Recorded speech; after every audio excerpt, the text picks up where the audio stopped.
अस्सलाम वालेकुम वरहमतुल्लाहि वबरकातुहू। स्टेज पे बैठे हुए आली जनाब इज़्ज़त व माब सदर कुल्लिन मजलिस इत्तेहादुल मुस्लिमीन बैरिस्टर सऊदी अवैसी साहब, यहाँ के उम्मीदवार किशनगंज लोकसभा के रियासती सदर कुल्लिन मजलिस इत्तेहादुल मुस्लिमीन अख्तर अली मान साहब, हमारे गार्डियन आफ्ताब साहब जनरल सेक्रेटरी कुल्लिन मजलिस इत्तेहादुल मुस्लिमीन, दीगर मेरे जमात के मजबूत सिपाहियों, जमात के जिम्मेदारों, यहाँ पे बैठे हुए मेरे कौम के बुजुर्गों, नौजवान साथियों, बसे पर्दा बैठ कर सुनने वाली मेरी इज्जतदार माँ और बहनों, आप जानते हैं चुनाव हमारे सर पर है और इंशाअल्लाह 26 तारीख के दिन आप मतदान करेंगे और ये तय करेंगे कि किशनगंज लोकसभा से कौन होगा आपका सांसद जो आपके लिए अगले 5 साल तक नुमाइंदगी करेगा।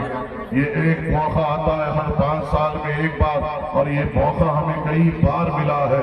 हमारे बुजुर्गों ने, यहाँ के नौजवानों को ये सोचना चाहिए कि हमारे बुजुर्गों ने बार बार इन फिरका परस्त ताकतों को हराने के लिए हमेशा यहाँ से सांसदों को चुना, मगर मैं यहाँ से ये पूछना चाहता हूँ कि हमारे बुजुर्गों ने जिनको भी चुना इनके वोट का फायदा क्या हुआ।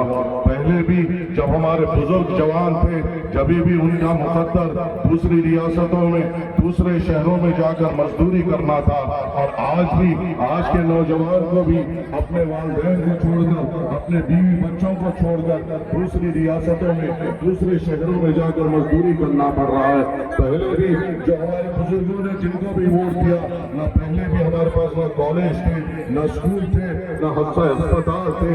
आज भी हमारे नौजवानों के लिए न अच्छे स्कूल है, न कॉलेज है, न अच्छे अस्पताल है। पहले भी हमारे बुजुर्गों ने जिन किसी को भी वोट दिया, हमारे पास रोजगार नहीं था, आज भी हमारे पास रोजगार नहीं है। तो क्या फायदा हुआ इतने सालों से इन सबको वोट देने का? क्या फायदा हुआ इतने सालों से इन सबको जिताने का? हमेशा हमने फिरका परस्ती के खिलाफ किशनगंज लोकसभा से वोट दिया। फिरका परस्ती तो हरा दिए और हमारे लिए स्कूल नहीं बन सके। फिरका परस्ती को हमने जुनून से शिकस्त दी और हमारे लिए अच्छे अस्पताल नहीं आ सके। बीजेपी को हमने हरा दिया और हमारे नौजवानों को रोजगार नहीं आ सका। बीजेपी को तो हमने हरा दिया और आज तक हमारे लिए पुल पुलैया का काम कोई नहीं करा सका।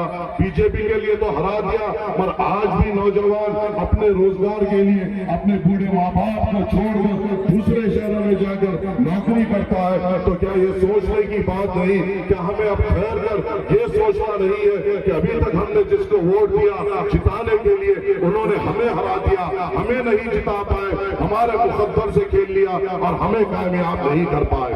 आज आपके सामने बैरिस्टर सऊदी अवैसी साहब है, जिनके झंडे को लेकर अख्तर अली मान साहब आपके दरमियान में आ रहे हैं। और मैं आपसे सवाल करता हूँ, हर जगह कहीं भी किसी किस्म की हम पर परेशानी या तकलीफ आती है, कौन होता है हमारे लिए आवाज उठाने वाले? अगर ज्ञान व्यापी की बात आती है तो यहाँ के जो सांसद है वो खामोश बैठते हैं, बोलने वाले सऊदी अवैसी साहब रहते हैं। बाबरी मस्जिद की जब बात होती है आपके सांसद खामोश बैठे हुए रहते हैं, बोलने वाले सऊदी अवैसी साहब होते हैं। CA/NRC का जब कानून आता है यहाँ के सांसद को बोलने नहीं दिया जाता, बोलते हैं तो सऊदी अवैसी साहब बोलते हैं। औरतों का रिजर्वेशन की बात आती है तो आपके सांसद खामोश बैठते हैं, बोलते हैं तो सऊदी अवैसी साहब बोलते हैं कि मेरे मुसलमान महिलाओं के लिए भी उसमें हिस्सा दो। हर कहीं पे भी हम पर जुल्म होता है तो हमारे लिए बात करने वाले कौन होते हैं सिवाय सऊदी अवैसी साहब के? और कौन है जिनका झंडा, जिनका चेहरा लेकर अख्तर अली मान साहब आपके दरमियान में आ रहे हैं? डगरवा के गयूर नौजवानों, बुजुर्गों, ये मौका 5 साल में एक बार आता है, इसे इस्तेमाल कर लीजिए। डगरवा में जब शुरुआत हो, यहाँ से जब काउंटिंग की शुरुआत हो, उम्मीद है आपसे, तवक्को है आपसे कि आप शुरुआत से ही वतन को पिलाएंगे और मजलिस को कामयाबी अता फरमाएंगे। आप लोग सऊदी अवैसी साहब की इस बेदाग आवाज को और मजबूती देंगे।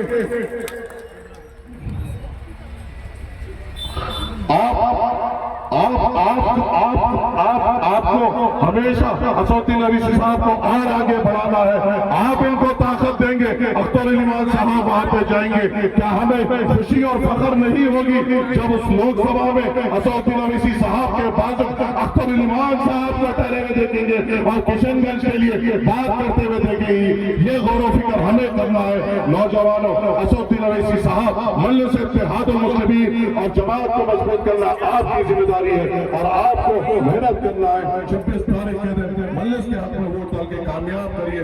شکریہ. السلام علیکم ورحمۃ اللہ وبرکاتہ.